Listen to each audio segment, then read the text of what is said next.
Muito boa tarde a todos. Vamos começar a sessão dentro de uns minutinhos.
Olá, muito boa tarde a todos.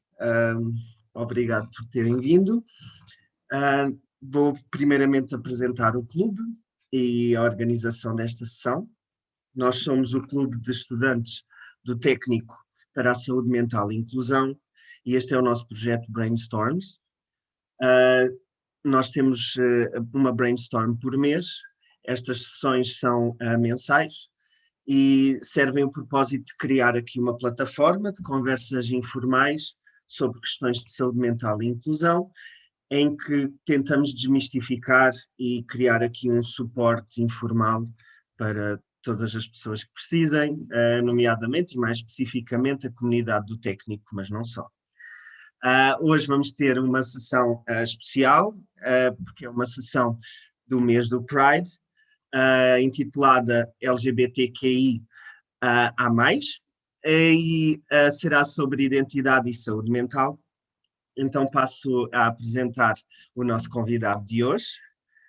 O nosso convidado de hoje é o Delcio Batista, psicólogo e ativista, é licenciado pela PUC de Minas Gerais e também é mestre em Psicologia pela Universidade Lusófona de Humanidades e Tecnologias, em Lisboa. Neste momento é aluno do doutoramento, também em Psicologia, neste caso Psicologia Aplicada, é integrante do coletivo LGBTQIA+, Queer Tropical, e é psicólogo clínico na plataforma Rumo. Obrigado, Delcio, por teres aceito o convite, e agora o palco é teu. Obrigado, João. Olá, boa tarde a todos. Primeiramente, eu gostaria muito de agradecer pelo convite ao Saúde Mental e IST. Acho uma iniciativa brilhante para tratar de questões de saúde mental de estudantes universitários, uma vez que nós, estudantes universitários, muitas vezes nos vimos em várias situações de apuros, né, durante esse período dos estudos na universidade. Então, é bom a gente poder ter referências de suporte. Agradeço também ao QueerST pelo convite e a todos vocês que estão cá, que decidiram participar dessa conversa, que vai falar sobre questões relacionadas à identidade, às identidades LGBTQIA+, neste mês, que é o mês que é designado como mês do orgulho LGBTQIA+, nós vamos falar sobre isso, né, mas antes de tudo, eu gostaria de propor aqui uma conversa que a gente pudesse abordar algumas questões que eu acho que são importantes para que a gente pudesse clarificar e, a partir daí, depois a gente criar uma conversa. Eu acho que é muito importante, pensando sobre essas questões de identidade, identidade de gênero, essa coisa do LGBTQIA+, que agora tem o mais, o que significa isso? Antes da gente avançar para essa conversa que talvez seja mais complexa, acho importante a gente voltar atrás e falar sobre questões mais concretas, que eu acredito que é importante a gente ter muito bem clarificado, independente do nosso campo de atuação, de estudo, de interesse, né? Que é falar sobre o que se trata dessa dimensão do gênero e do sexo, porque eu acho que há uma confusão recorrente das pessoas acharem que gênero e sexo são a mesma coisa, e não são, menino, menina, macho, fêmea, gênero, sexo, é tudo a mesma coisa? E não é a mesma coisa. Então, para essa conversa, eu gostaria de falar sobre esses aspectos, né? É importante entender que sexo e gênero são categorias que são distintas. É normal que haja dúvidas sobre essas categorias, se elas são diferentes, são a mesma coisa.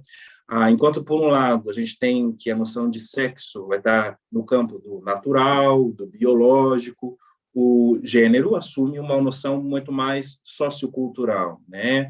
Então, acaba por aí já ser uma forma da gente diferenciar do que a gente está falando.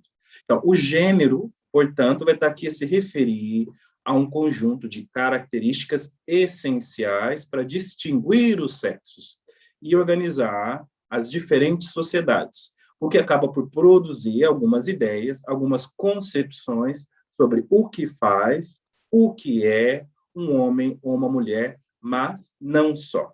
E é sobre isso que eu acho que a gente vai precisar falar. Este não só é muito importante. Então, a gente cresce, né, ouvindo muito sobre o que meninos fazem isso, meninos não fazem aquilo, meninas fazem isso, meninas não fazem aquilo, mas acaba dividir, né, a experiência em relação ao gênero no campo do binário, né, das duas cores, do rosa e do azul.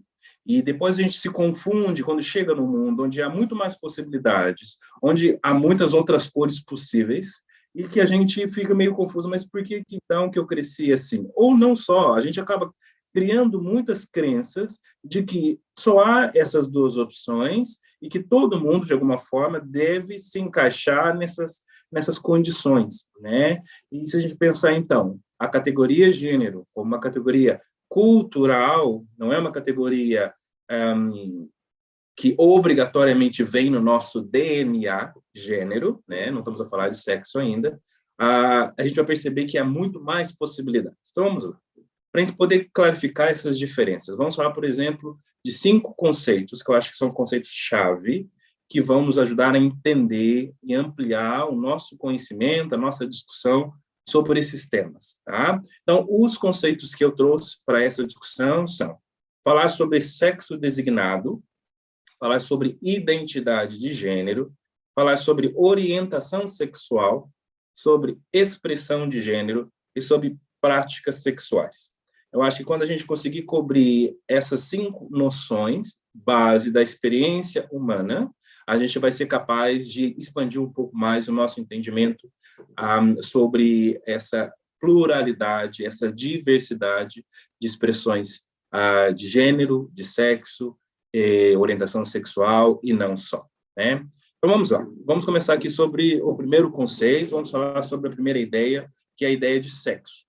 Aqui eu separo essa ideia, né? Tem a noção de sexo biológico, que provavelmente é a mais comum, que a gente escuta na escola, quando está a estudar, e é a mais normal das pessoas aprenderem essa noção. Mas também vou falar sobre a noção de sexo designado, ok? Então, o conceito de sexo refere-se a essas características e elementos anatômicos da nossa fisiologia, do corpo, que especificamente trata-se das genitálias e do aparelho reprodutor e dos caracteres sexuais, ok? Então, isso dentro do domínio da biologia, quando a gente fala de sexo, estamos a falar dessas características. No entanto, se a gente falar de sexo designado, e aqui essa noção começa a ser um pouco mais cultural do que biológica, estamos a falar do quê? Estamos a falar do sexo que é atribuído por um outro. Normalmente, este outro, inicialmente, vai ser um médico, ok? Então, lá ainda na barriga da mãe, o bebê vai fazer ultrassonografia para perceber qual é o sexo do bebê, né? O médico vai fazer essa análise, essa observação e vai atribuir: A é um menino, A é uma menina. Essa atribuição nós chamamos de sexo designado, ok? Mas essa designação vem dessa perspectiva de um outro com um poder discursivo, no caso, o médico, que tem, então, essa apreensão de atribuir, com base nos seus estudos, no seu conhecimento, um sexo aos corpos que estão sendo formados ali ainda no útero. Essa noção também é construída, né? Há uma autora que lançou um livro muito provocativo, onde ela fala que, ok, mas vocês estão falando de 2 sexos, nós temos 5, tá? E por que ela fala disso? Porque há uma conjugação possível e diferenciada de cromossomos na experiência, na filogênese humana, né? na espécie humana, que faz outras configurações que não apenas menino e menina, ok? Então, por exemplo, vamos ter pelo menos, né, 3 categorias que são claramente distintas quando a gente fala de sexo. Então, somos as pessoas que são designadas como sendo do sexo feminino, porque elas têm um genital identificado como do sexo feminino, uma vulva, vagina, etc. Temos as pessoas designadas como sendo do sexo masculino, tem gônadas, pênis, etc. E, no entanto, temos as pessoas que são intersexo, que muitas vezes ou nascem com genitais ambíguos, que acabam por ter características de ambos os sexos, ou até mesmo inexistentes. Então, a gente não pode falar, não pode compreender que há apenas 2 sexos possíveis. Há sempre uma noção muito mais alargada. No entanto, se a gente for perceber na nossa vida comum, é tudo muito dividido entre masculino e feminino. O banheiro é dos homens, das mulheres. A roupa do bebê ou é azul ou é rosa. E tantas outras questões que a gente vai percebendo que talvez a noção de gênero e sexo é muito mais do que aquilo que a gente observa anatomicamente e fisiologicamente no corpo de outra pessoa. Então, a gente aqui cobriu a primeira categoria, né, que é a categoria sexo biológico, sexo designado. A seguir, a gente vai falar da identidade. E aqui a gente vai falar especificamente da identidade de gênero, tá? Então, o conceito de identidade de gênero vai se referir a um processo, ok? A um processo complexo e múltiplo, que também é subjetivo, é individual, ok? E contínua com uma pessoa, ela se percebe e se relaciona com os gêneros disponíveis na cultura, tá? Então, temos masculino e feminino como 2 referências possíveis enquanto gênero na maioria das culturas ocidentais, né? Então, essas pessoas, quando vão se percebendo a pessoa, elas também vão se percebendo e se associando e se aderindo a uma noção referente a um gênero. Então, esse processo, ele independe completamente do sexo que lhe foi designado ao nascimento. E aí, talvez, comece a acontecer muitas das confusões. Porque nós acreditamos, ok, então a pessoa nasce com genital masculino, automaticamente ele é macho, do sexo masculino, então ele é um homem. Nem sempre. E a mesma coisa acontece para outras possibilidades, ok? Então, é importante a gente começar a desconstruir essas noções, porque há essa noção que é mais cultural, da construção de gênero, e que acontece num processo que vem depois do nascimento, com base na experiência individual da pessoa, ao longo do seu desenvolvimento no contexto social, tá? Então, ela vai, né, entendendo a noção de gênero, num espectro que pode ir de um oposto ao outro, e esse oposto é a masculinidade de um lado e a feminilidade do outro. No meio, há uma série de outras possibilidades de identificação com o gênero, que não necessariamente precisam ser estritamente masculinas ou estritamente femininas, tá? Então, do que eu estou falando? Estamos a falar, por exemplo, do que a gente chama de pessoas cisgêneras, ou estamos a falar do conceito de cisgeneridade, que é o quê?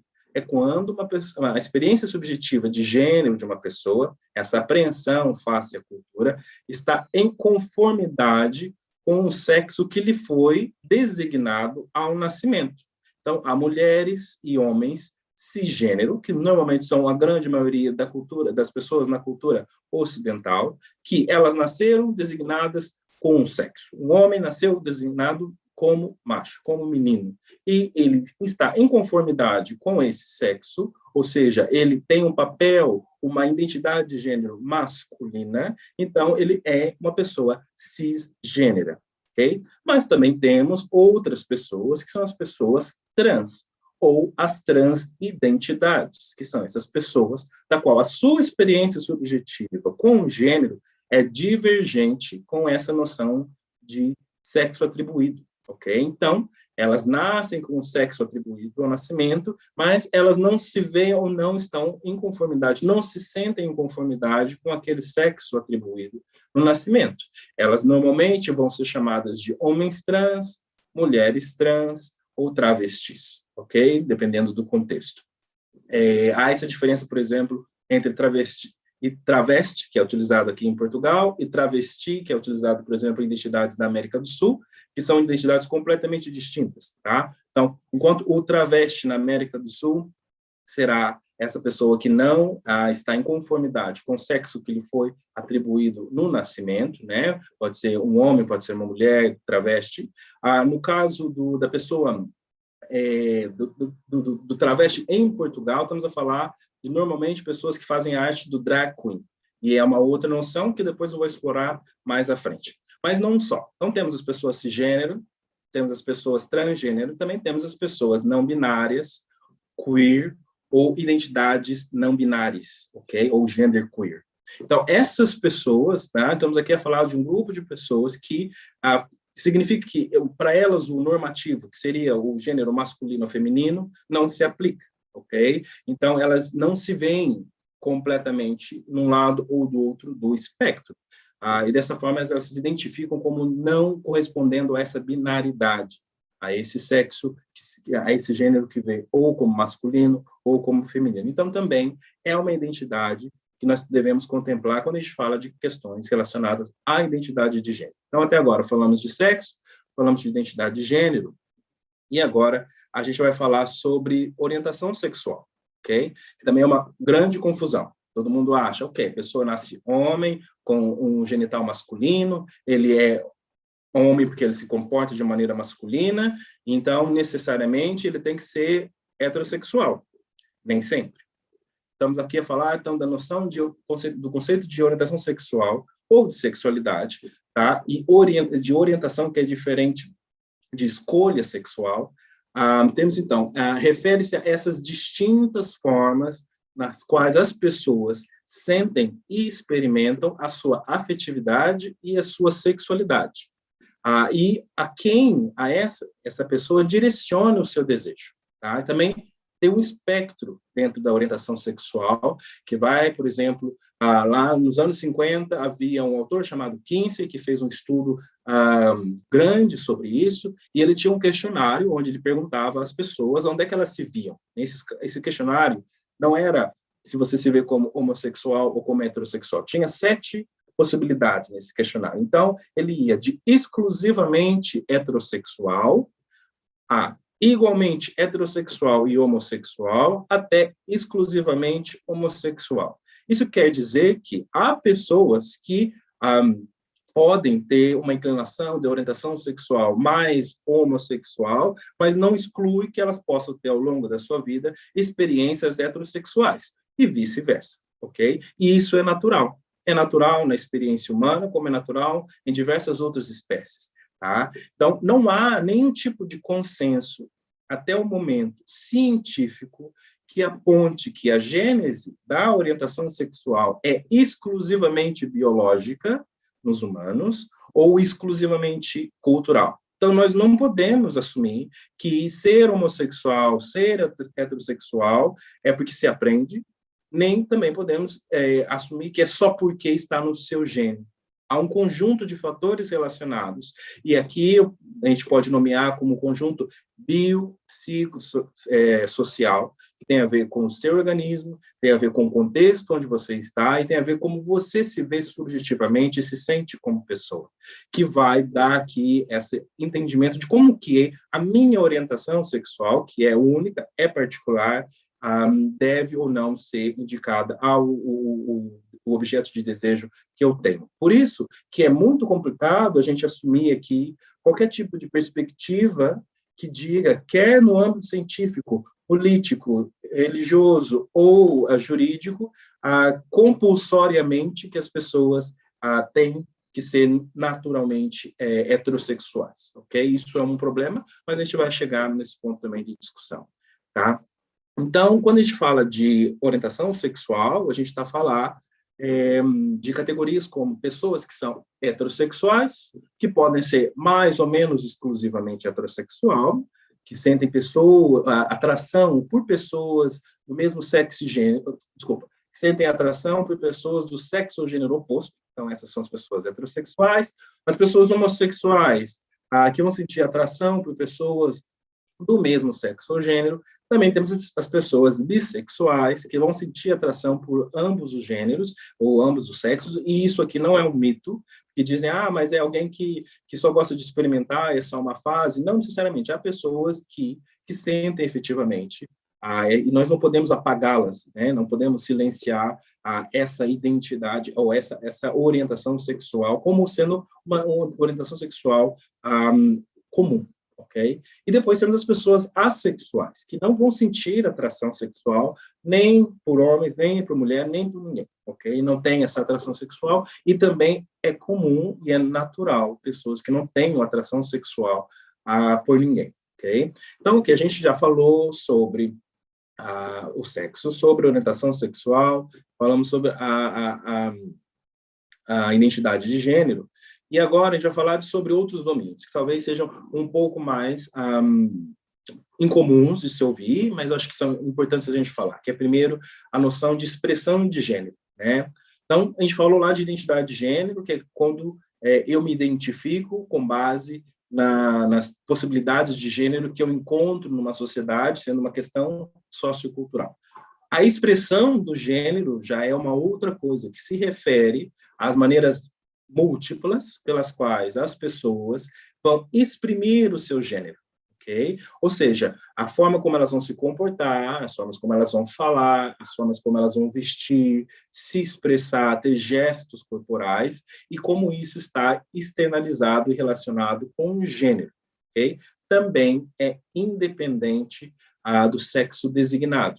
Okay? Então, essas expressões de gênero, por exemplo, pode ser vista como pessoas que vão se exprimir de forma mais masculina, né? Então, hoje eu estou vestindo uma camisa, camisas normalmente são relacionadas com o universo dos homens, então a minha expressão de gênero hoje aqui é uma expressão de alguém mais masculino. No entanto, eu tenho cabelo comprido historicamente está relacionado no mundo ocidental com uma expressão feminina, que pode estar relacionado com uma expressão mais feminina na minha identidade. Então, vocês podem observar que há diversos elementos que vão se conjugando na expressão de gênero e que vão dando um molde a essa experiência. Então, temos as pessoas que se exprimem de forma mais masculina, mais feminina, temos as pessoas que se exprimem de forma mais andrógena, na qual há aqui a inclusão de ambos elementos, tanto masculinos, tanto femininos, nessa expressão. Então, há pessoas que vão se exprimir o seu gênero de forma não binária, ou seja, que não estão em conformidade nem com a masculinidade, nem com a feminilidade, ok? E depois vão haver outras expressões possíveis. No americano, a gente tem o que se chama de tomgirl, de femboy, depois temos as drag queens, os drag queens, ou seja, há uma panóplia, uma quantidade enorme, múltiplo de possibilidades de expressão de gênero e que estão relacionadas com esse comportamento, com esse modo de falar, esse modo de vestir e tantas outras características associadas ao que a gente entende por expressão relacionada ao gênero, ok? Então, aqui a gente cobriu até agora a noção de sexo, identidade de gênero, orientação sexual e expressão de gênero. Agora, a gente vai falar de outra dimensão importante que também gera muita confusão, mas que também dá aqui a entender um pouco mais sobre esse domínio, que tem a ver com as práticas sexuais. Então, o que é prática sexual, né? Isso se refere a esse espectro também complexo, diverso, histórico, de maneiras pelas quais as pessoas praticam os seus desejos afetivos e sexuais. Então, essas práticas são milenares em diversos contextos. Então, pode falar do Ocidente, do Oriente, há diversas práticas possíveis que cabem aqui. Vou falar de algumas, talvez vocês possam ter ouvido, mas há muito mais, depois vocês podem pesquisar. Então, estamos normalmente a falar dos fetiches, né? O voyeurismo, o bondage, kink, role, play, dominação e tantas outras coisas, o sadomasoquismo, e que são múltiplas atividades das quais as pessoas se utilizam e têm o objetivo de encontrar e satisfazer os seus desejos sexuais. Okay? Então, são 5 domínios importantes para a gente entender que a experiência de gênero, de sexualidade, de identidade humana é muito mais ampla do que qualquer noção binária que força as pessoas a entrarem em uma caixinha ou outra. Então, não é apenas a noção de ser homem ou de ser mulher que define compulsoriamente as experiências das pessoas em sociedade. No entanto, e aí é uma questão problemática que nós vamos agora tentar discutir, muitas dessas pessoas acabam sendo, de alguma forma, forçadas ou compulsoriamente se veem a experimentar aquilo que não necessariamente é o que elas sentem ou se identificam ao longo da sua experiência, né? Então, quando a gente fala de o que é essa questão LGBTQIA+, e por que do mais, né? Por que há mais? É justamente por isso, né? Primeiro, porque não é binário, né? Essa noção LGBTQIA+, é uma designação, é uma abreviação, ok? Que se refere a uma comunidade muito ampla de pessoas. E essas pessoas são lésbicas, são gays, são bissexuais, são trans, são queer, são intersexos, são assexuais e tantas outras. E a importância dessa designação é justamente para a gente colocar aqui a questão de que há necessidade de a gente ter um reconhecimento dessas pluralidades, dessas identidades em sua forma, em sua existência, e que elas nem sempre vão ser normativas, nem sempre as identidades sexuais ou de gênero, ou as expressões sexuais de gênero das pessoas devem compulsoriamente ser normativas. Então, essa é a definição de designação LGBTQIA+. A seguir, o que a gente fala, né, nesse momento, como o João teve a introduzir, estamos no mês que é o mês chamado de orgulho, Pride, né, que é este mês de junho, que, para além de orgulho, é um momento que vai para além da celebração. A ideia, né, desse orgulho LGBTQIA+, está muito relacionada a uma busca de uma validação, justamente dessa diversidade humana de gênero, de sexualidade e de identidade.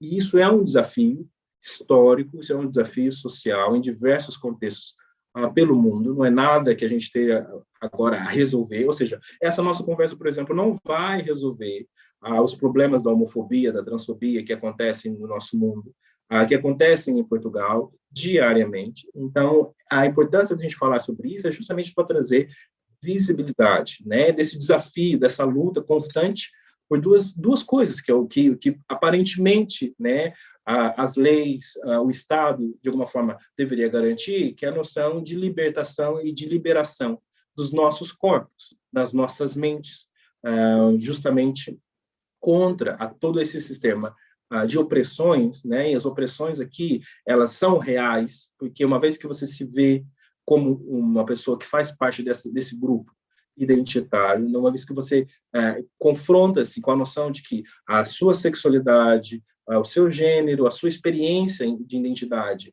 ele é visto como fora do normativo, do binário, você acaba por viver formas opressivas face a essa estrutura chamada cis-heteronormatividade, né? Que é essa ideia compulsória de que todo mundo nasce com uma orientação sexual, com uma identidade de gênero que vai estar em conformidade com essa designação que acontece logo ao nascimento, apenas com base nos caracteres sexuais que você tem, né? Então, esse mês do orgulho é referente a essa busca por uma equidade em termos judiciais, médicos, de acesso na justiça, no direito, E é um momento também de visibilidade da história queer, da história de pessoas que fazem parte dessa comunidade e que, ao longo de séculos, né, tentado a lutar para ter seu reconhecimento enquanto pessoa, né? Então, se vocês repararam, ao longo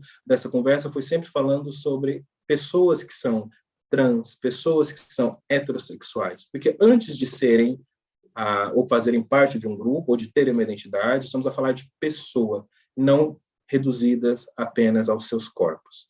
Ok? Então, estamos aqui falando de um mês que visa buscar uma ampliação desse entendimento dessas interseccionalidades. O que é isso de interseccionalidade? Né? Essa sobreposição entre as noções de gênero, orientação sexual, e não só de raça, de sexualidade e tantas outras questões. Então, a experiência de uma mulher trans branca europeia nunca poderá ser comparada à experiência de uma mulher negra trans sul-americana.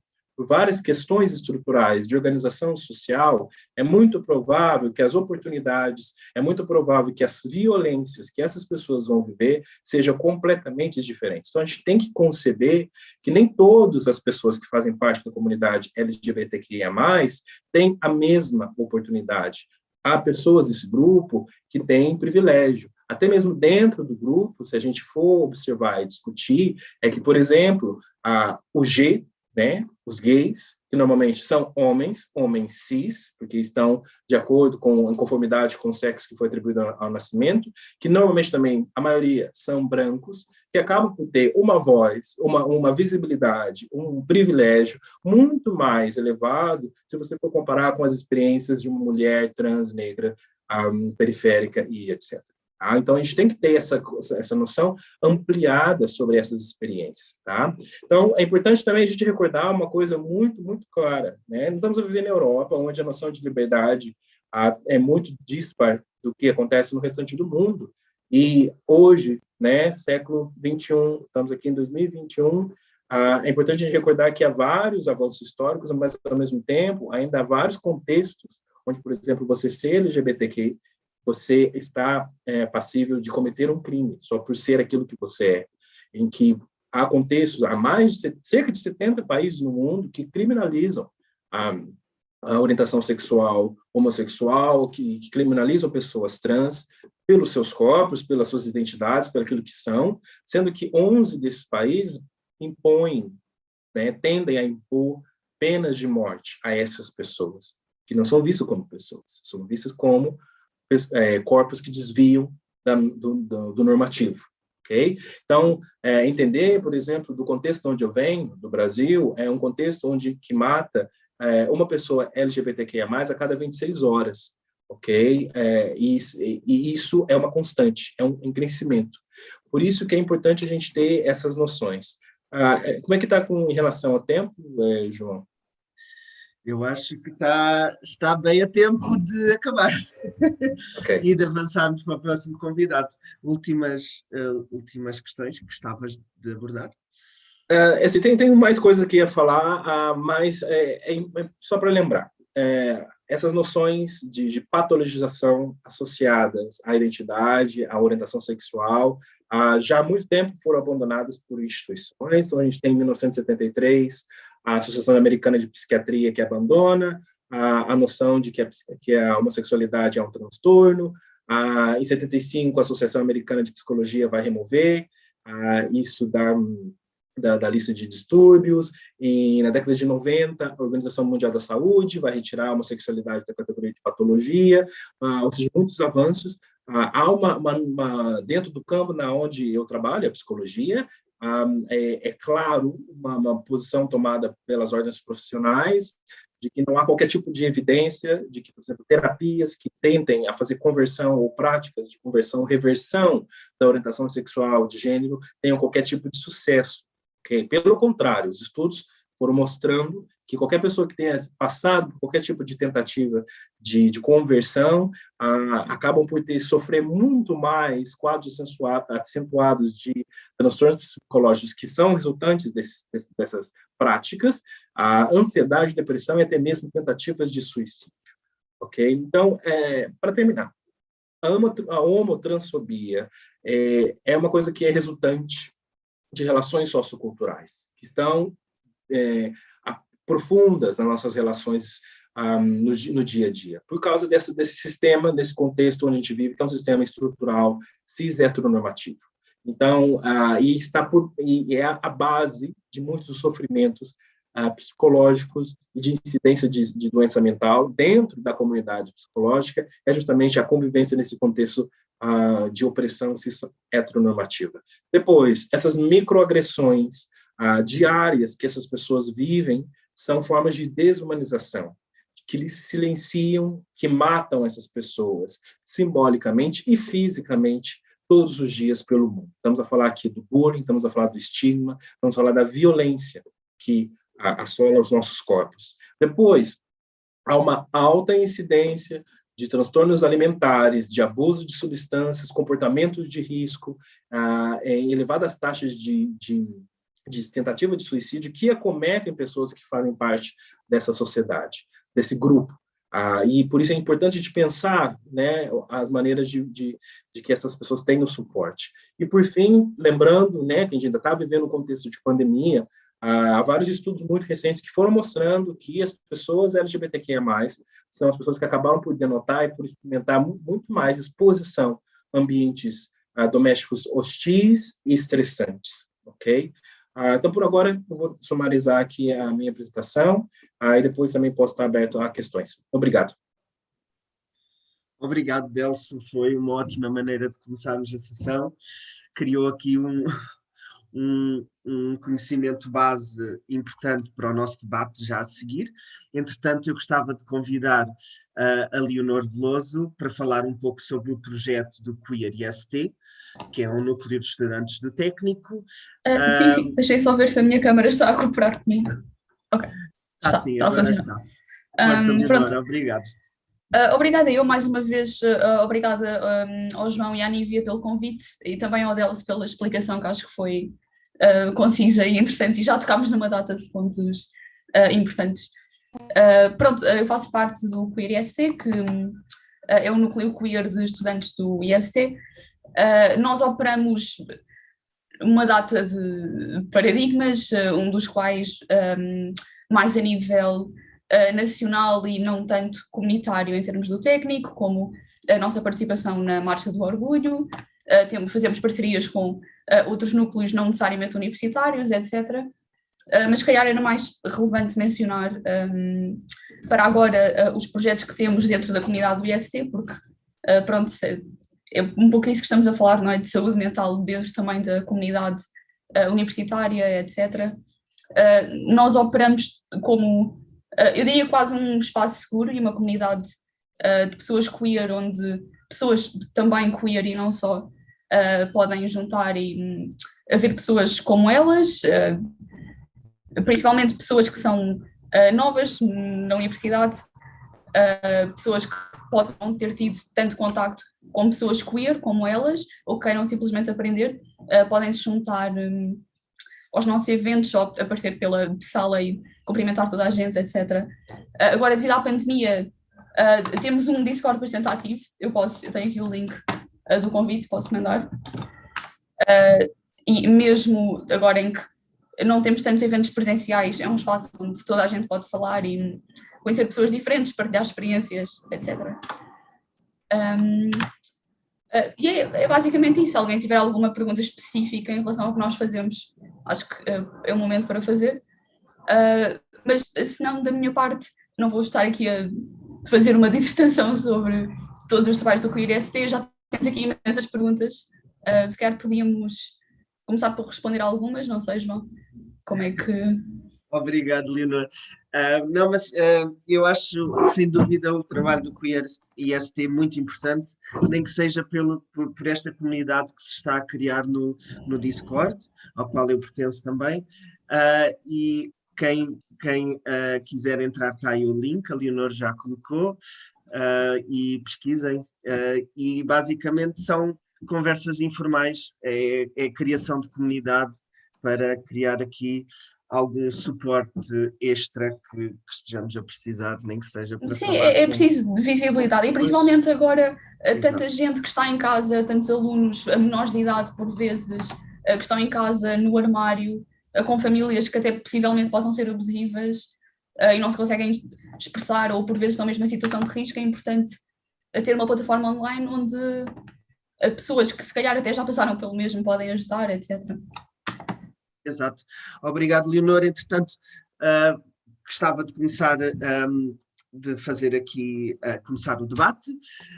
Peço a todos, caso tenham perguntas, para colocá-las no chat, ou então ligar a câmara e entrar na conversa connosco. Entretanto, só para terminar, só para começar, entre aspas, o Almir fez aqui uma pergunta específica sobre o que nós estávamos a falar, Leonor. Ele é angolano, novo em Portugal. Sim, sim, eu estava agora mesmo a escrever para não interromper, mas Almir, se quiseres, podes-te juntar ao Discord ou mandar mensagem a algum de nós por mensagem privada ou mandar e-mail para o Queer e nós podemos ajudar em qualquer coisa. Eu acho que, sinceramente, este grupo do Discord serve muito para falar com pessoas que têm as mesmas necessidades, que têm as mesmas dúvidas e que geralmente essas dúvidas e essas necessidades não podem ser abordadas nos nossos círculos habituais e normativos. Então aqui é um espaço que serve para falar de tudo, dúvidas a nível de relações sexuais, não normativas, dúvidas em relação à identidade, dúvidas em relação a tudo o que vocês quiserem falar e que não se sintam à vontade nos vossos círculos de amigos normativos. Vou passar então às perguntas, vou agora por ordem. A Nívia pergunta: um dos aspectos que creio ser mais complexos é a forma como as famílias lidam com as pessoas LGBTQIA+, que vão além do abandono afetivo. Muitas pessoas acabam por correr o risco de serem expulsas de casa. Delso ou Leonor, vocês conhecem algumas instituições ou projetos em Portugal que fazem o acolhimento de pessoas nesta situação? Sim. Eu até fiz uma lista dessas instituições, não só instituições, mas contatos, como essas mudanças de paradigmas que até mesmo o Estado português tem tentado fazer nos últimos anos, em relação às mudanças na legislação e tantas outros avanços que vão sendo feitos em termos de reconhecimento. Há agora o surgimento e institucionalização de várias entidades que acabam por ter este papel de suporte, de ajuda, informativo, de recolhimento, em vários níveis, e que estão acessíveis. Eu tenho aqui essa lista, eu posso colocar aqui no chat da conversa, para que vocês tenham isso salvo e possam salvar quando for preciso, e depois também posso passar para a organização, se caso quiserem deixar como referência dessa conversa para as pessoas. Acho que é uma forma da gente partilhar essa informação. Pode ser? Boa, Delsa, obrigado. Põe sim no chat e assim toda a gente vai ter acesso e nós também ficaremos com esses links. Obrigado. Próxima pergunta da Francisca e é sobre: a expressão de género não tem que estar de acordo com a identidade de género, pois não? Ou seja, qual é realmente aqui a diferença entre a identidade de género e expressão de género? Não, e te digo por quê, porque não há regra. Esse é o problema que é muito comum da gente achar, mas isso tem que fazer match com isso, tem que estar dessa forma. E não. Quando a gente fala dessas questões culturais, socioculturais, e o modo como as pessoas se identificam e vão se exprimir, vão ter expressões à volta disso, isso nunca necessariamente há uma fórmula única de expressão. O que há, né, que é uma questão mais ampla que a gente deve discutir, é que normalmente há essa noção mais, e eu falei muito sobre essa palavra, de compulsão, né, que compulsoriamente alguém deve ter uma atitude mais assim ou mais assado, em decorrência do seu gênero, em decorrência do seu sexo. É isso que acaba gerando essas noções de estruturas normativas que organizam a sociedade, e não só, que elas impedem que as pessoas experimentem as suas identidades de maneira livre, de maneira aberta. Então, não há uma regra da maneira pela qual eu deva, né, experimentar o meu gênero, ou experimentar, ter expressões do meu gênero, porque isso é uma experiência subjetiva, é individual, e é a forma pela qual eu sinto e sou capaz de encontrar, no contexto onde eu estou, uma linguagem que eu consiga não só nomear a minha experiência, mas ser capaz de dizer isso, de expressar-me através disso. Então, é um processo muito, muito individual, muito, muito próprio, e por isso que não há essa regra de dizer que uma coisa deve necessariamente estar de acordo com a outra. Então, você pode encontrar homens que são designados como homens ao nascimento, que tem uma expressão de gênero masculina e que tem uma orientação sexual que não está de acordo com o que compulsoriamente a gente encontra na sociedade. Então, você pode encontrar uma pessoa trans, um homem trans, que se relacione afetivo e sexualmente com outros homens.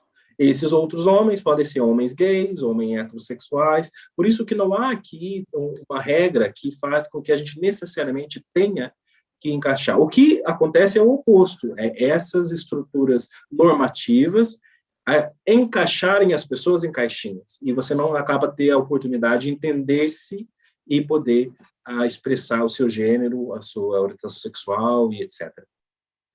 Delcio, dirias que a não conformidade entre a nossa expressão de género e a nossa identidade de género deve-se à falta de libertação e todas estas construções sociais que nos compelem a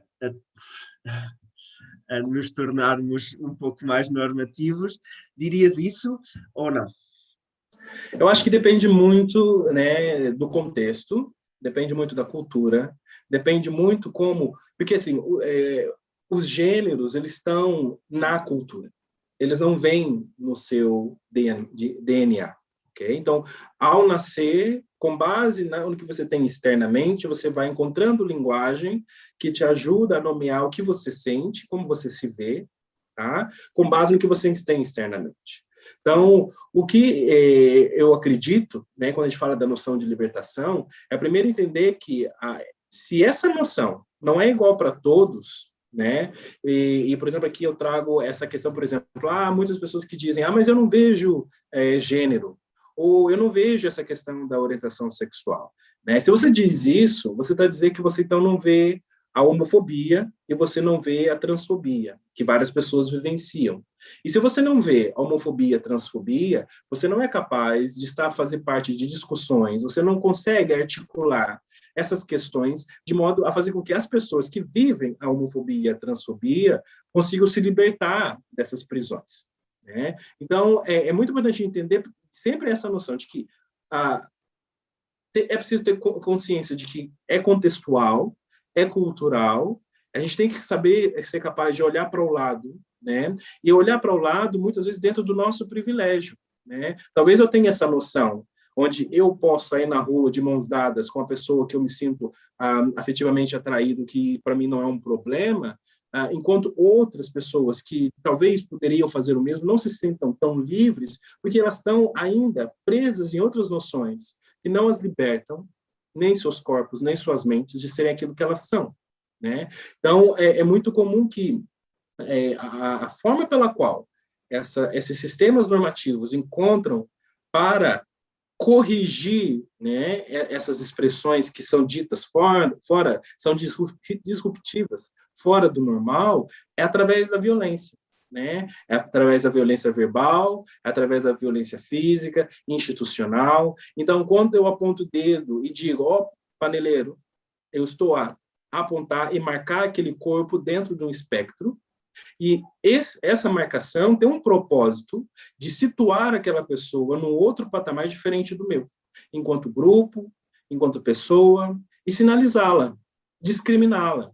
Tá? Então, essas noções têm que estar muito vivas. Não é só uma questão linguística do que eu posso ou não posso falar.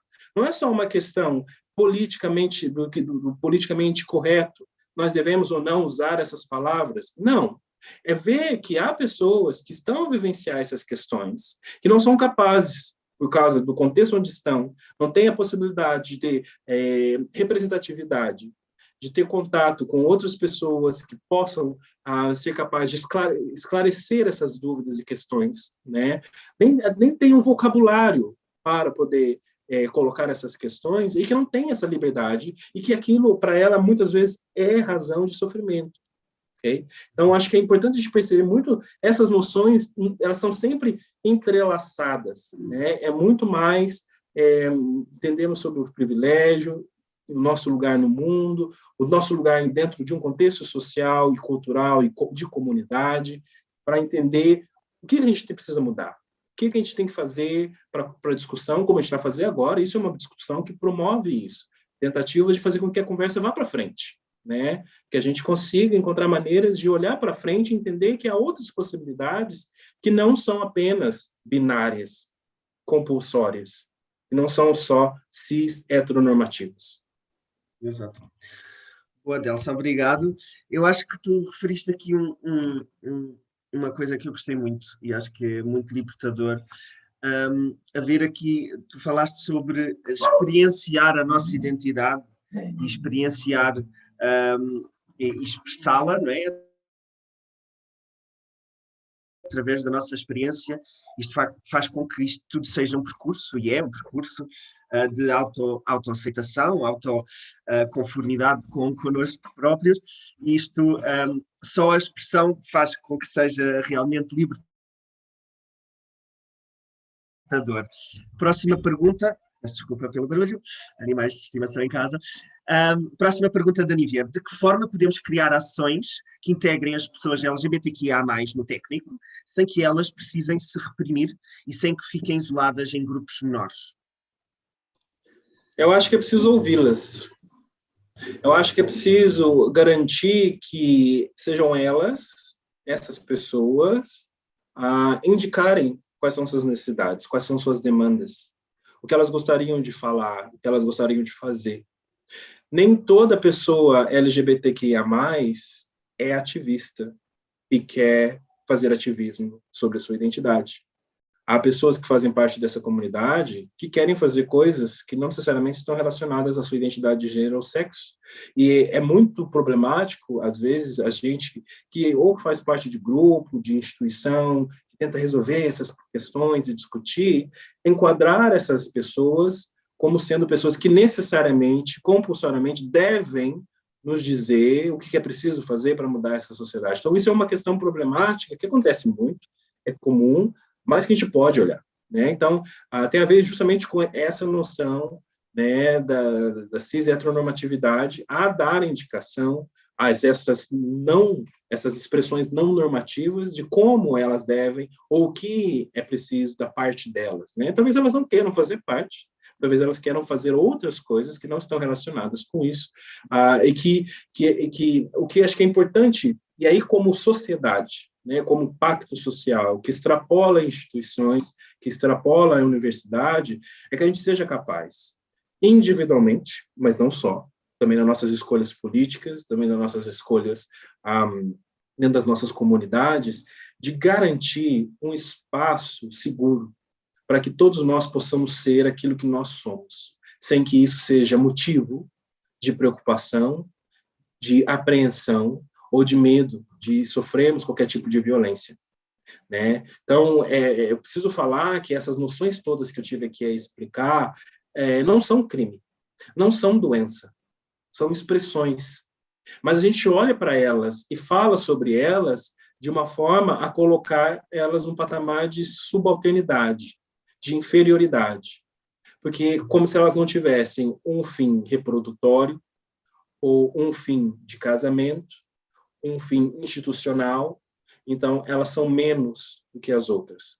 Isso é um problema, um resultado dessa mentalidade colonial até, né, que é muito presente no nosso país, em Portugal, essa noção que organiza as coisas nesse referencial, em que as coisas devem estar enquadradas nesta ordem, né, masculino no masculino, feminino no feminino, cada coisa no seu lugar, tudo aquilo que não está aqui dentro dessas caixinhas é desvio. E se é desvio, deve ser tratado como tal, através de discursos médicos, porque é doença, através de discursos jurídicos, porque é transgressão, é crime, tá? Então, isso que é muito importante a gente perceber.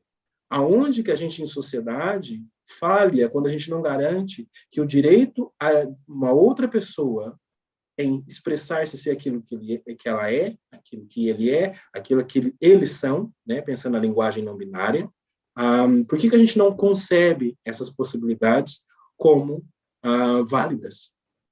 Por quê? Essas questões que eu acho que a gente tem que fazer. Exato.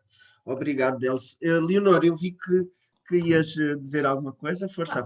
Sim, se eu posso acrescentar ao que o Delcio estava a dizer com uma perspectiva um bocado mais de alguém que está dentro da universidade e uma perspectiva mais universitária, eu acho que no técnico existe discriminação sistémica, existe racismo no técnico, existe sexismo no técnico, existem vários tipos de discriminação dentro do técnico, a nível do corpo docente e também não só.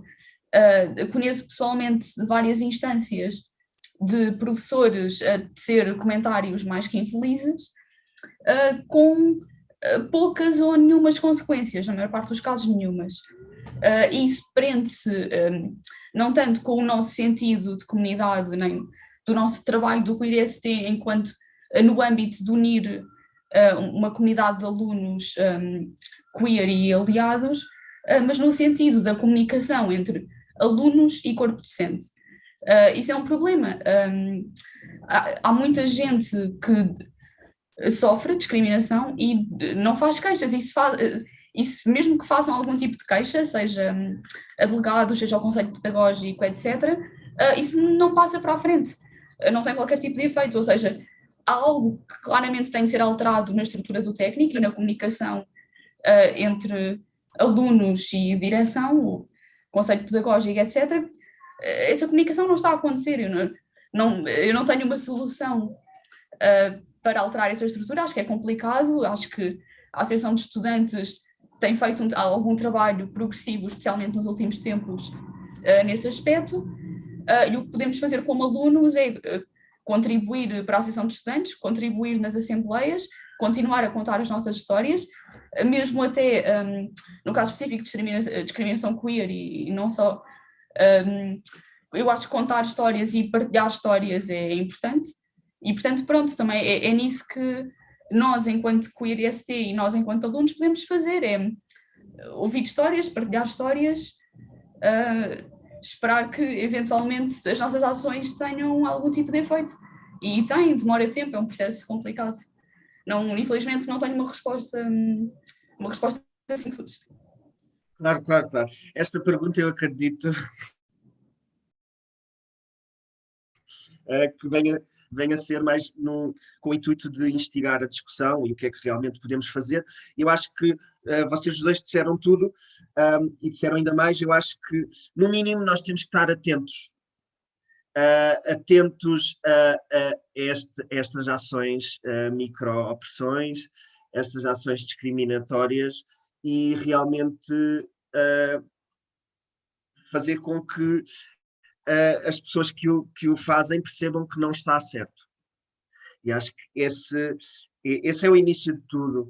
E acho que o QueerST, nós aqui no Clube de Estudantes também tentamos puxar por aí, falar sobre discriminação e tentar manter aqui este foco nas nossas discussões, de forma a que isto seja falado, que isto seja desmistificado e que chegue ao maior número de pessoas. E acho que é essa a forma que podemos, neste momento, atuar para que um futuro melhor venha. Bom, temos aqui outra questão.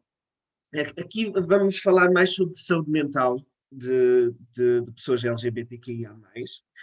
Então, que tipo de implicações psicológicas podem ocorrer a uma pessoa que durante muito tempo fica presa a uma identidade que não lhe responde, ou fica presa a uma expressão de identidade que não lhe corresponde, que fica presa num corpo que não experiencia a sua orientação sexual, por aí. que tipo de implicações psicológicas pode trazer? Sim, há muitas implicações psicológicas, transtornos psicológicos, distúrbios que muitas vezes essas pessoas acabam por experimentar, por não serem capazes, não é que não sejam capazes, por não terem a oportunidade de experimentar aquilo que são, e isso obviamente acaba por trazer algum tipo de transtorno, dependendo do contexto ou do lugar onde essas pessoas vivem. Então, primeiro é assim, quando a gente está falando disso, a gente está falando de uma dimensão também que é muito nova, e que pode ter ser às vezes problemática, que é a dimensão da saída do armário, né? Que é sair e ser aberto sobre a sua orientação sexual, sobre a sua expressão de gênero, sobre a sua identidade de gênero, o que nem sempre é possível de ser feita, dependendo do contexto, e o contexto aqui pode ser micro, né? Pode ser a família, né? Que aquela pessoa vive, que não dá espaço, abertura, que não é compreensivo, ou que há algum tipo de violência da violência verbal, até mesmo a física, face a essas questões, né? Então, há o medo do preconceito e da discriminação, que é normal, essas condenações morais relacionadas à religião, que também são muito comuns, há questões também relacionadas a contextos étnicos, raciais, determinados contextos que acabam por olhar para essas dimensões com um pouco mais de permissividade ou não, que podem influenciar. Então, essas pessoas, normalmente, elas acabam por experimentar muito padrões de solidão, né? De não serem capazes de expressar os seus desejos eróticos, os seus sentimentos, as suas fantasias, suas atrações.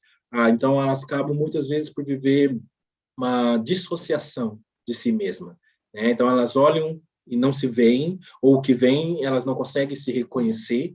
Então, um dos fatores que é muito comum, né, é justamente esse, da dissociação, que acaba por levar muitas vezes para sintomas psicológicos que podem estar relacionados à ansiedade, ao transtorno do pânico, ao medo, por exemplo, quando você vive no meio, num contexto onde a violência contra as pessoas LGBTQIA+, é elevada. Então, isso pode acarretar, né, esses sintomas relacionados à ansiedade, transtorno de pânico, ao medo, à agorafobia, de estar a evitar relacionamentos com outras pessoas ou situações que sejam mais exigentes. A depressão, né, essa falta de energia e de vontade que é clínica, que é um quadro mais acentuado, que é muito mais complexo que uma simples tristeza. Então, são fatores comuns, e até mesmo a questão do suicídio, que acomete uma boa parcela da população LGBTQIA+, em especial pessoas trans, que acabam muitas vezes por serem vítimas de suicídio por causa justamente da impossibilidade de exprimirem a sua identidade, de serem aquilo que elas sentem que elas são. Então, obviamente, a autoestima é um dos fatores que é amplamente afetado com essa dimensão da não possibilidade da pessoa experimentar aquilo que está fechada, né, dentro dessa noção que a gente mais ou menos chama de armário, né? Mas também que é problemática, porque nem todo mundo, como eu disse, tem a oportunidade de estar fora do armário, porque depende justamente, muitas vezes, do privilégio, do lugar onde você está, do contexto onde você está, que te permita essa expressão, né? Então, não é a mesma coisa de você poder andar de mãos dadas com o seu namorado, sua namorada, sendo gay, sendo uma pessoa trans aqui em Portugal, em relação a fazer o mesmo num país do universo árabe, né, onde isso pode ser passível de crime. Então, isso é obviamente uma questão que vai influenciar muito, e é muito comum que essas pessoas vão vivenciar problemas relacionados a não poderem se ver como tal, como pessoa, o que obviamente vai criar transtornos psicológicos. Acho que, não sei se responde a questão. Sim, penso que sim. Obrigado, Delso. Leonor, sempre que quiseres intervir, avança, sem problema. Uma última pergunta tenho aqui, do Marco, a dizer: também noto no IST uma indiferença nociva por parte do corpo estudantil e docentes em relação ao peso que os cursos tomam na saúde mental dos estudantes. como se é esperado que as pessoas vão ter que sofrer para terminar o curso com sucesso. Isto é um problema sistémico no técnico. Então, a pergunta é: como convencer pessoas que já ignoram consequências que a maioria da gente sofre a tomarem cautela adicional com minorias e microagressões? Só para, já agora dou o meu comentário, como eu disse antes, acho que a principal ação que nós podemos tomar e adotar é realmente identificar estas causas como nocivas, porque muita gente, eu até ouvi uma expressão há pouco tempo aí, e era sobre arquitetura e bairros sociais, que é o síndrome da janela partida. Tu vês uma janela partida, não identificas como problema, não ages em conformidade para melhorar a janela partida, e isto é como uma bola de neve, e de repente já tens as janelas todas partidas do bairro. Isto é sobre arquitetura, mas é uma analogia sobre a nossa vida em sociedade. E, para mim, acho que, primeiro de tudo, é realmente identificarmos estas práticas, estas microagressões, este peso que os cursos têm, esta ideia dentro do técnico que é preciso sofrer para acabar o curso com sucesso. Isto tem que ser recriminado, tem que ser realmente identificado como nocivo por todos os intervenientes, e só aí é que se pode pensar em agir em conformidade, porque neste momento, se não for detectado aqui um problema, a maioria das pessoas pensam que isto está certo, e isto está bem, e que isto está em conformidade com o que é suposto ser. Então, acho que no início de tudo é identificarmos como está bem. Eu acho que a questão... Desculpa, os meus cães decidiram... Pronto. Eu acho que este tipo de atitudes raramente vem do corpo docente e das direções e das pessoas que estão no topo hierarquicamente das organizações universitárias. Eu acho que isto começa por existir uma forte associação de estudantes e existir um corpo estudantil com presença e com força e com pessoas interessadas em partilhar histórias e realmente tentar começar por aí, fazer a mudança por aí, porque eventualmente as direções e corpos docentes alterar-se-ão, mas um corpo docente, um corpo estudantil renova-se. Portanto, eu acho que na prática tem de ser por aí, porque raramente ações a favor de antidiscriminação e a favor de saúde mental e alterações no modo de pensar da academia, que é esse o problema que temos no técnico, não é?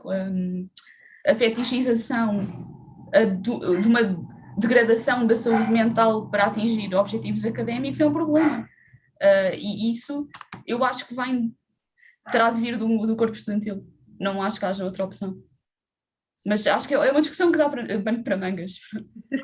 Sem dúvida, eu acho que tens razão, e neste aspecto acredito que não será o corpo docente a fazer a diferença. Terá que ser o corpo estudantil, sem dúvida. Delcio, tens alguma coisa a adicionar? Sim, eu acho interessante essa discussão. Acho que vocês poderiam criar um evento justamente apenas isso, sobre esse tema. Acho que é de relevância, porque eu acho que é transversal. Acho que nas universidades, e fazem 12 anos que eu ando no mundo das universidades, então que eu sei que isso é uma questão que é muito comum e que, aparentemente, o silenciamento é uma das maneiras pelas quais as pessoas vão encontrando para lidar com isso. Quando vocês falam justamente dessa questão de ser nocivo e dessa expectativa elevada de produzir, mesmo com dor, com sofrimento, isso, para mim, está diretamente relacionado com essa noção de que menino não chora. Para mim, o que vocês estão falando é um problema de gênero, né? É um problema institucional que as instituições vão levando e vão fazendo o gênero sendo uma referência a compulsória às pessoas. Então, isso tudo está interligado, né? São expectativas que estão interligadas e que estão relacionadas com a forma como a nossa sociedade, a sociedade portuguesa, que é uma sociedade fálica, que é uma sociedade hipermasculina e que vai se organizando dessa forma, acaba por impingir e colocar pressões sociais nas pessoas institucionais e que vão trazendo sofrimento mental, e que vão trazendo esse sofrimento psíquico e vão naturalizando isso como uma forma que as pessoas devam, né, viver a sua vida e achar que está tudo bem. E não está tudo bem.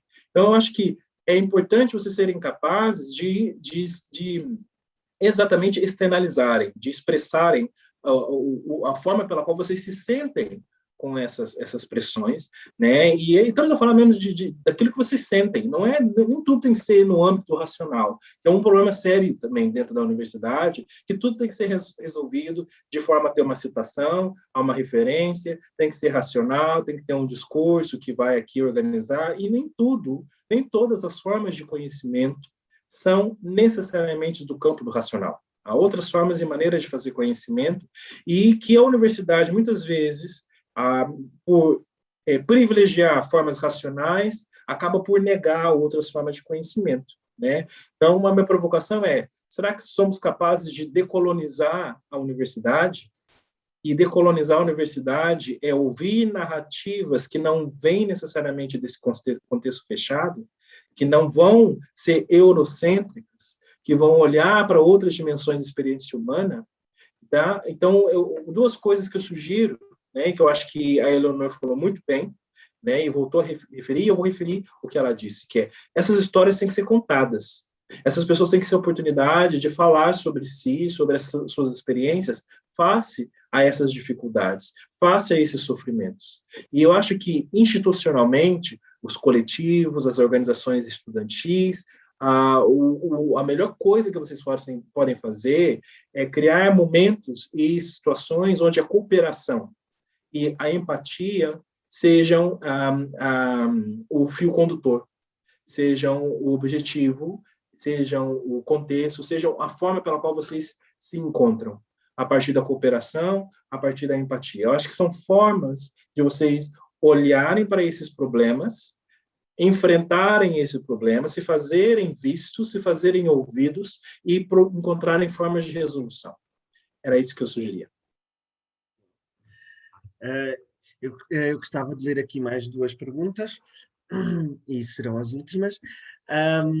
Tem aqui uma discussão no chat entre o Almir e a Nívia, em que o Almir diz que parece que o número de homossexuais é maior nas grandes cidades em relação às pequenas. Existe uma razão para isto? Aqui em Angola, nos anos 90, quase não se via homossexuais. Porém, depois de começarmos a acompanhar novelas brasileiras, onde esses comportamentos eram vistos como normais, as pessoas passaram a admitir e expressar a homossexualidade. A Nívia responde que acha que também tem influência a atualização do Código Penal em Angola em 2019, que deixou de criminalizar, bem, não sei bem a atualização do Código Penal, mas de certeza que deve ter sido na onda de deixar de criminalizar a homossexualidade. O Almir diz que esse código apenas começou a ser aplicado agora e a Nívia fala sobre aqui a representatividade positiva é o que faz a diferença. Gostava de que vocês dissessem comentários sobre isto. Leonor, quer começar? Eu começo? Estou a processar. Bom, em relação a ver mais pessoas homossexuais nas grandes cidades, eu não sei se... pronto, lá está, não tenho estatísticas. Parece-me que o que acontece mais frequentemente é que grandes cidades englobam mais comunidades e, portanto, pessoas queer que seriam de pequenas cidades e aldeias e vilas sentem uma necessidade de se mudar para essas grandes cidades, onde, na esperança de encontrar mais pessoas com quem se identifiquem, ou seja, eu não acho que haja inerentemente mais pessoas queer nas grandes cidades, acho que é um fator de migração, se posso usar essa palavra. Em relação ao Código Penal, não tenho grande opinião, porque, aliás, nem sabia que só em 2019 é que a homossexualidade tinha sido decriminalizada em Angola. Eu acho que é um avanço importante.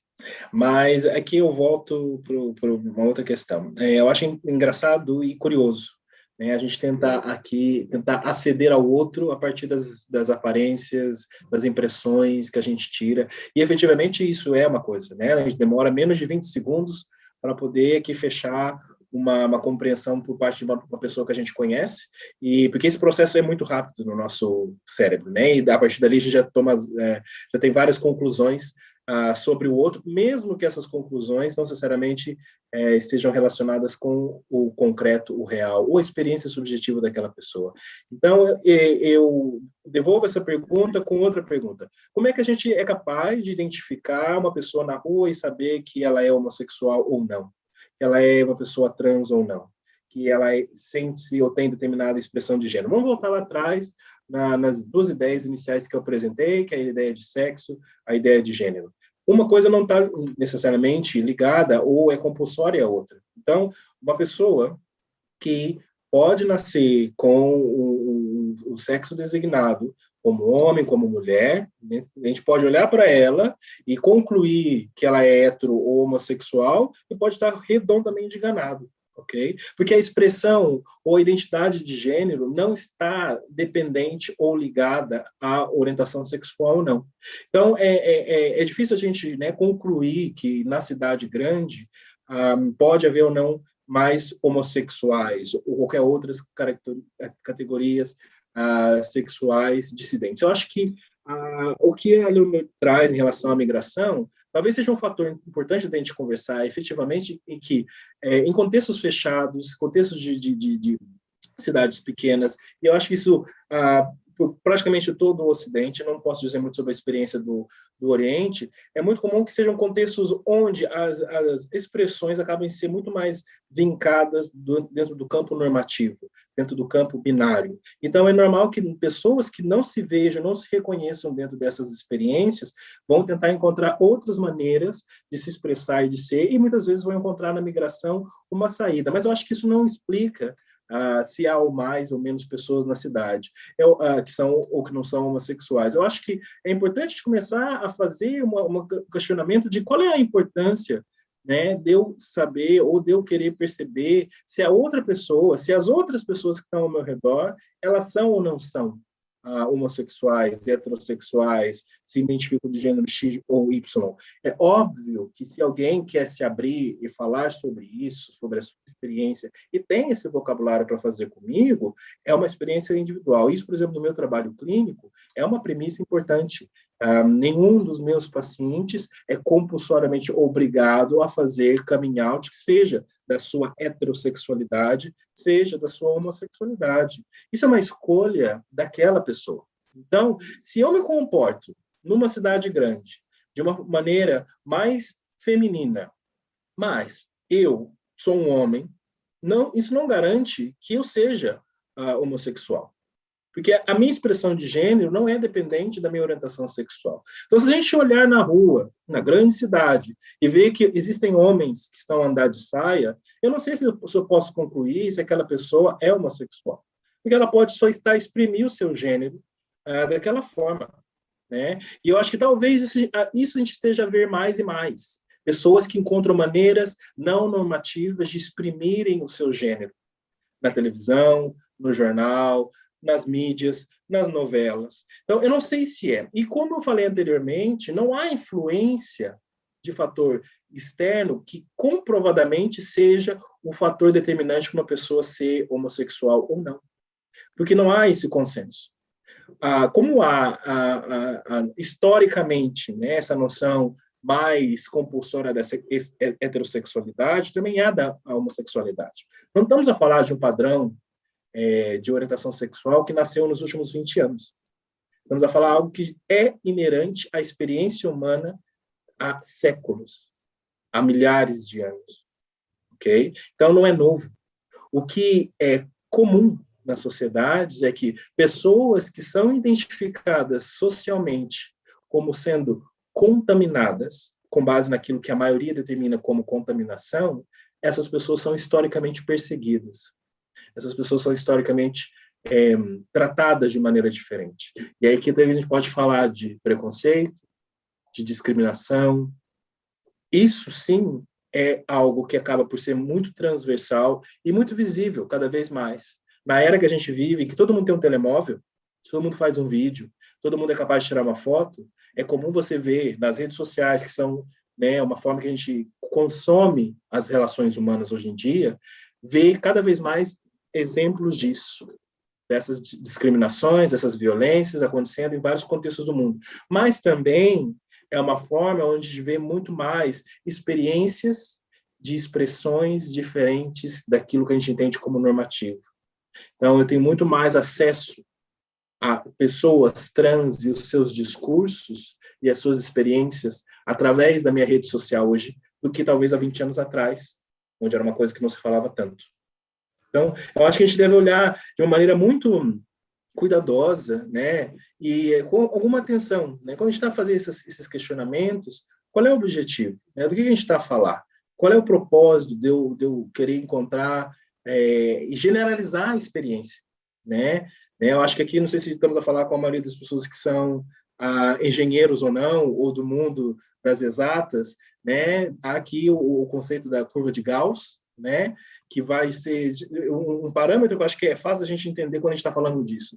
Não há polos exclusivos quando a gente está falando de gênero ou de sexualidade, que são exclusivamente heterossexuais dentro de uma sociedade ou exclusivamente homossexuais. Nós estamos a falar de uma maioria de 90%, 80%, que está num espectro onde não é exclusivamente uma coisa ou exclusivamente outra, que está aí a transitar dentro desse universo de possibilidades. Então, talvez é começar a gente expandir o nosso olhar de que o que a gente acha que é o normativo não necessariamente é a maioria. Obrigado, Nelson. Tenho aqui uma pergunta interessante. Eu já li para aí umas 3 vezes e gostava de que vocês comentassem. A homossexualidade generalizada significaria a extinção da espécie humana. Como prevenir para que a homossexualidade não generalize? Respondo? Eu deixo a batata quente para ti.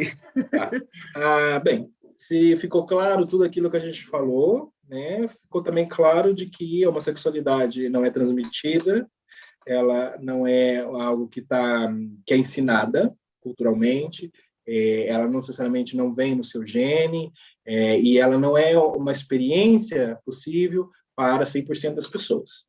Então, já por aqui, a gente começa a entender que não podemos falar, não podemos nem generalizar que não sei também não sei muito bem o que significa a ideia de homossexualidade generalizada. Porque, não, por mais que... E eu já tentei, dizendo aqui, para fazer uma provocação e uma brincadeira, você não vai acordar um dia e dizer hoje me apetece comer algo diferente. Tá? Ou seja, não é bem isso, porque estamos a falar de uma identidade que é profunda, que é historicamente construída, que é algo que que é desenvolvido subjetivamente. Tá? A pessoa tendo a possibilidade de exprimir-se, de se expressar, de ser aquilo que ela é, aquilo que ela sente, né? Ela tem muito mais probabilidade de compreender e saber melhor sobre si mesma e ter uma autocompreensão sobre a sua experiência. Agora, a partir daí, nós não podemos concluir, porque não há conclusões sociológicas, antropológicas, científicas, estatísticas, que façam qualquer tipo de previsão em relação a essa dimensão humana, que é uma dimensão completamente subjetiva e que ela vai ser vivida de maneira muito diferente, muito particular por cada um de nós. Então, qualquer tentativa de afirmação, né, de uma generalização da homossexualidade, ou até brincando, de uma ditadura gay que vai nos impor que a partir de hoje todos nós devemos ser não normativos, que acho que até seria um desafio muito interessante, porque ao longo de séculos a gente está a viver uma compulsão, né, da heterossexualidade como padrão normativo único, aceite normalmente nas sociedades, como sendo o caminho que todos nós devemos seguir. O que seria num contexto onde seria experimentado outras possibilidades que não as heterossexuais, que não as cisgêneras? O que seria dessas sociedades? Por isso que eu acho que a gente tem que olhar mesmo com muita atenção o que a gente pretende quando a gente está a falar disso, porque não são problemas concretos, não são problemas reais. Eu acho que a gente tem que estar muito mais preocupado se a pessoa que eu conheço, se os meus amigos, se os meus familiares, eles se sentem à vontade na sua pele, no seu corpo, de modo a poder ser aquilo que eles são, e se eu sou capaz, mesmo que eu não me identifique, mesmo que eu não seja gay, que eu seja cis, que eu seja hétero, que eu seja isso tudo, que eu seja capaz de compreender que a minha orientação sexual e o meu gênero, estando em conformidade com o meu sexo, não é a única referência que organiza a experiência dos outros. Talvez organize a minha, talvez seja uma referência para mim, mas não acho que vai ser necessariamente, obrigatoriamente, a mesma coisa para todo mundo que está ali no mesmo universo que eu. Obrigado, Delcio. Eu gostava também só de comentar que falarmos aqui da homossexualidade generalizada a significar a extinção da espécie humana, isto é um salto muito grande.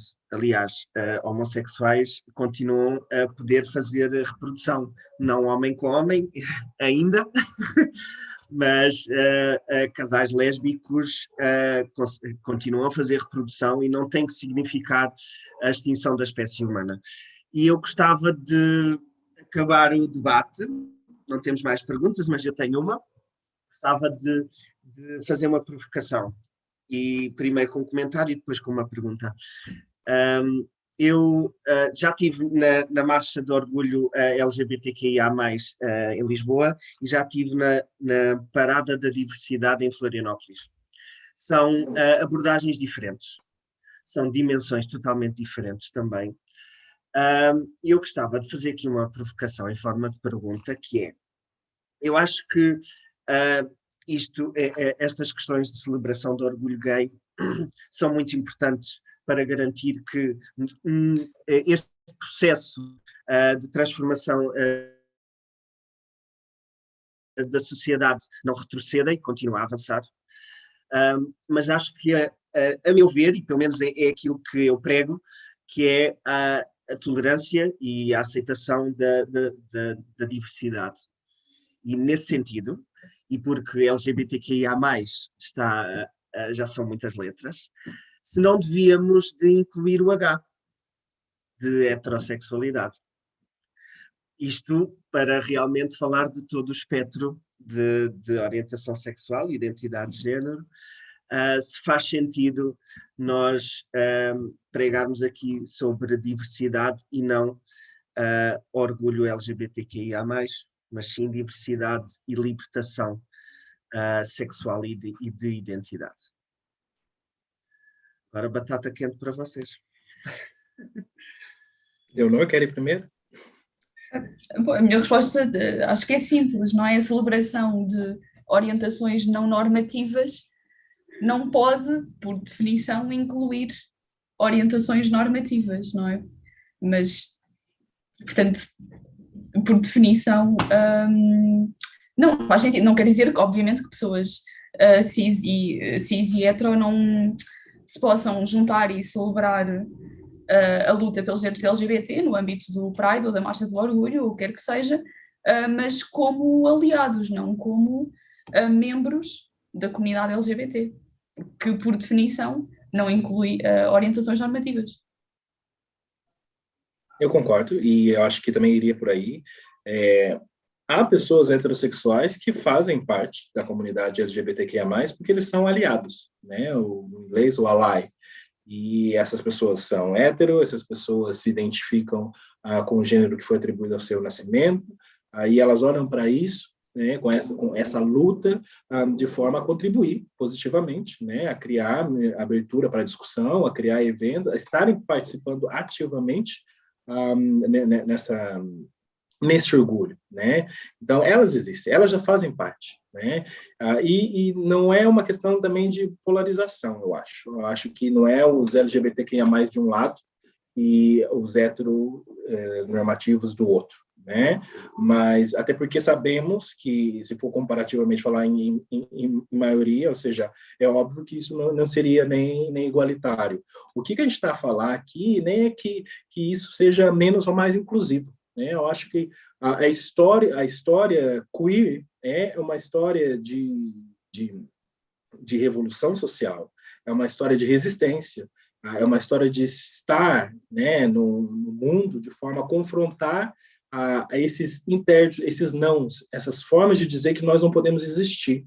Né? É isso que a gente está a falar. Né? Não estamos a falar não necessariamente das identidades cis-hétero que estão ali, mas não, estamos a falar das ideias que estão, de alguma forma, a impedir, né, a existência de pessoas que não se enquadram nessa normatividade. Então, eu acho que a gente tem que olhar dessa forma, e eu acho que eu tenho um problema com a palavra tolerância. Né? Acho que, a essa altura, não há muito sentido, no meu ponto de vista, que a gente tem que entender que devemos ser tolerados. Isso, para mim, traz uma noção muito de submissão.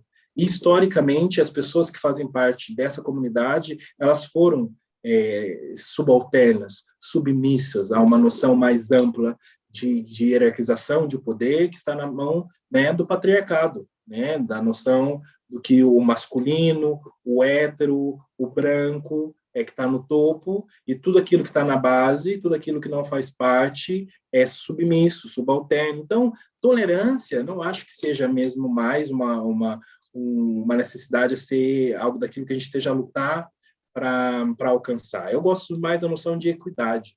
E equidade refere que todas as pessoas, independente das suas interseccionalidades, da sua raça, classe, gênero, orientação sexual, seja o que for, elas são tratadas de maneira equitária, igual. Eu sou tratado da mesma forma que você, independente de tudo aquilo que eu venho, de tudo que eu tenho, de tudo aquilo que a minha identidade traz.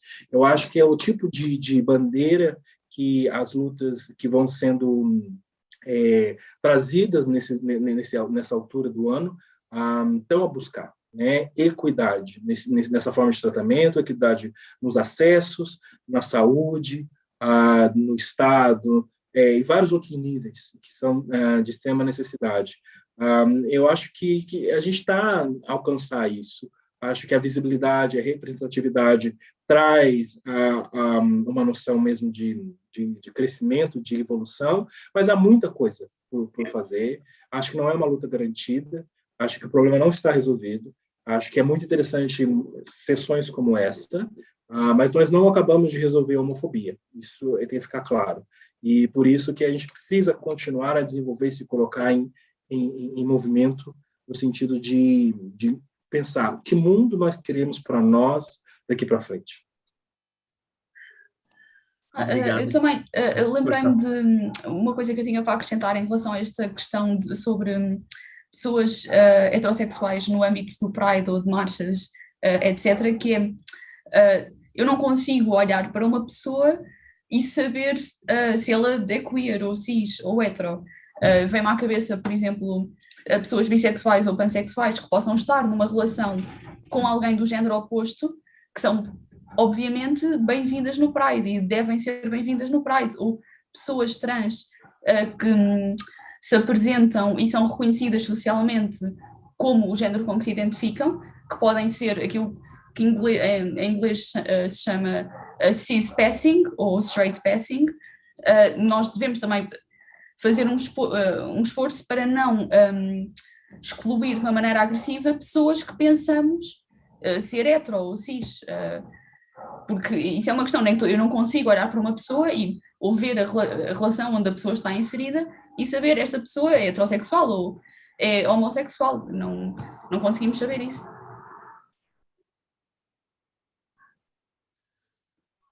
Bom, obrigado, eu não vou contestar nada disso, gostei das vossas respostas. Obrigado pela vossa presença.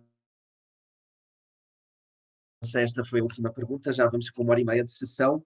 Obrigado, Queer IST, pelo trabalho que vocês fazem, por terem aceito o convite e pelas vossas intervenções. Delcio, obrigado por teres aceito o convite e pela tua intervenção. Acho que foi importante presente aqui na comunidade do técnico e para todos os presentes. Gostava apenas de referir que esta foi a última brainstorm deste ano letivo. Para o ano haverá mais. Estejam atentos, subscrevam o canal do YouTube para estarem sempre a par das novidades. Obrigado a todos. Até uma próxima. Obrigado. Tchau, um abraço. Obrigada. Tchau, tchau. Obrigado.